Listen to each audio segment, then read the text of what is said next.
भारत के जिगरी दोस्त इजराइल में पीएम बेंजामिन नेतन्याहू के नेतृत्व वाली गठबंधन सरकार एक बार फिर गिर गई है। अब इजराइल में 23 मार्च 2021 को फिर से चुनाव हो सकते हैं, यानी 2 साल में ये चौथा मौका है जब इजरायली नई सरकार के लिए वोटिंग करने निकलेंगे। नेतन्याहू की लिकुड और रक्षा मंत्री बेनी गेंट्स की ब्लू एंड व्हाइट पार्टी ने मई में गठबंधन सरकार बनाई थी, क्योंकि उस चुनाव में किसी पार्टी को स्पष्ट बहुमत नहीं मिला था। गठबंधन नेता गेंट्स का आरोप था कि नेतन्याहू देश से ज्यादा फोकस अपने खिलाफ भ्रष्टाचार के आरोपों से निपटने में कर रहे हैं। एक और दिक्कत ये है कि अब तक केंद्रीय बजट भी पास नहीं हो सका है। सरकार गिरने के बाद नेतन्याहू ने गठबंधन सहयोगी गेंट्स पर निशाना साधा। कहा, ब्लू एंड व्हाइट पार्टी और उसके नेता हमारे बीच हुए समझौते से मुकर गए। वैसे 7 महीने पहले जब नेतन्याहू और गेंट्स को गठबंधन सरकार का फैसला किया था, तभी कयास लगने लगे थे कि ये सरकार कितने दिन चलेगी। खुद गेंट्स ने इसे इमरजेंसी अलायंस बताया था। वैसे डोनाल्ड ट्रंप और पीएम मोदी के बेहद करीबी माने जाने वाले नेतन्याहू पर करप्शन और रंगीन मिजाजी के आरोप लगते रहे हैं। उनके लव अफेयर्स, 3 शादियां और सेक्स वीडियो टेप चर्चा में रहे हैं। द टाइम्स ऑफ इजराइल की एक रिपोर्ट कहती है कि नेतन्याहू के कुछ सीक्रेट्स ऐसे हैं जो सामने आ जाएं तो उनका बहुत नुकसान कर सकते हैं और शर्मिंदगी में भी डाल सकते हैं। उनकी व्यक्तिगत जिंदगी 2 नाकाम शादी के बाद एक एयर होस्टेस से विवाह और संबंधों की धोखेबाजी से जुड़ी बताई जाती है। लेकिन नेतन्याहू इजराइल के ऐसे प्रधानमंत्री भी रहे हैं जिन्होंने 18 साल की उम्र में अनिवार्य सैन्य करियर में कमांडो बनना पसंद किया। कई साहसिक अभियानों में शिरकत की। इसमें एक बड़ा अभियान था जब वो बेरूत हवाई अड्डे पर इजरायलियों को रिहा करवाने के लिए कई कमांडो टीम के सदस्य थे। नेतन्याहू लंबे और आकर्षक व्यक्तित्व के धनी हैं। उनकी चार्मिंग पर्सनालिटी के चलते गर्ल्स का उनकी तरफ अट्रैक्ट होना लाजमी था, लिहाजा शादियों की फहरिस्त भी लंबी हो चली। उनकी पहली बीवी थी मरियम विजमन। दोनों का प्यार तब परवान चढ़ा जब वो मिलिट्री सर्विसेज में थे। उन्हें मिकी के नाम से जाना जाता है।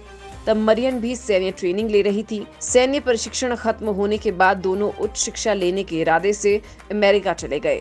मरियम ने वहां ब्रांडीज में ग्रेजुएट डिग्री में दाखिला लिया। नेतन्याहू पहले कॉर्नेल पढ़ने गए, फिर MIT में दाखिल ले लिया और इसी दौरान दोनों ने शादी कर ली। लेकिन जब 1978 में मरियम प्रेग्नेंट हुई तो इसी बीच नेतन्याहू के कदम बहकने लगे। वो MIT की लाइब्रेरी में एक ब्रिटिश लड़की से टकराए। नाम था फेलर कैटिस। पहली मुलाकात बातचीत तक पहुंची, फिर और मुलाकातों तक, फिर नजदीकियों तक। एक दिन मरियम को इसका पता लग ही गया। घर में खूब कलह हुई। मरियम ने फैसला किया कि अब वो साथ नहीं रहेंगी। वो उस घर से निकल गई। अप्रैल 1978 में मरियम ने हार्वर्ड यूनिवर्सिटी के अस्पताल में बेटी नोआ को जन्म दिया। नेतन्याहू अपनी नवजात बेटी को देखने भी नहीं आए। बाद में उन्होंने उसी ब्रिटिश युवती फेलर से शादी की। हालांकि ये शादी बुरी तरह नाकाम रही। दूसरा विवाह 1981 में हुआ। उनके पेरेंट्स भी खुश नहीं थे, क्योंकि ये युवती यहूदी नहीं थी। ये शादी केवल 3 सालों में तलाक तक पहुंच गई। हालांकि नेतन्याहू की तरक्की पर कोई असर नहीं पड़ा। वो इजराइल के उन युवाओं में गिने जा रहे थे जो देश का भविष्य बन सकते हैं। 1984 में वो संयुक्त राष्ट्र में इजराइल के स्थायी प्रतिनिधि बनाए गए। अगले 6 सालों में उन्होंने सियासी तौर पर एक मजबूत जगह बना ली। 1992 में नेतन्याहू लिकुड पार्टी से चुनकर संसद यानी कनेसेट में पहुंचे। तभी उन्हें संसद में लिकुड का नेता बना दिया गया। 1996 के चुनावों में उन्होंने पार्टी को शानदार जीत दिलवाई और प्रधानमंत्री बन गए। पारिवारिक जिंदगी में दूसरी शादी टूटने के 7 साल तक अकेले रहे। हालांकि इस दौरान उनका नाम कई महिलाओं के साथ जुड़ता रहा। 1991 में उन्होंने तीसरी शादी की। ये भी खासी चर्चित शादी थी। अब तक वो इजराइल में सियासी तौर पर पहचान बना चुके थे। उनकी नई पत्नी थी सारा बेन आर्जी। सारा इजराइल की एयरलाइंस EIAI में एयर होस्टेस थी। माना जाता है कि नेतन्याहू शादी करना नहीं चाहते थे, लेकिन ऐसी स्थिति बनी कि शादी करनी पड़ी क्योंकि सारा प्रेग्नेंट थी।